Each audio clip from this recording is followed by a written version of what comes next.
I am the Tofu Golem. Please enjoy the video.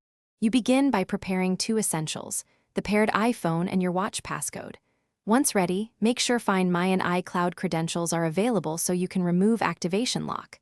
Start on your iPhone if you prefer a clean unpair that backs up data. Open the watch app.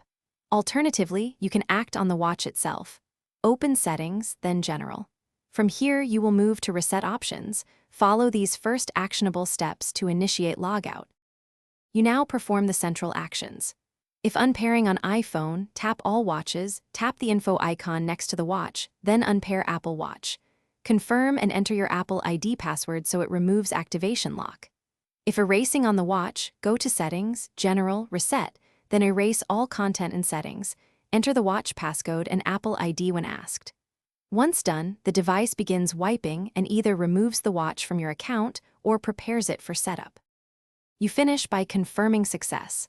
The watch should display the setup screen and no longer appear under your Apple ID devices.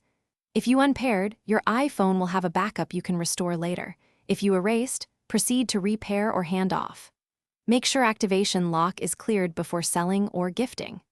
If things go wrong, check you're signed into the correct iCloud account on the iPhone, restart both devices, then retry the unpair or erase flow to resolve common failures.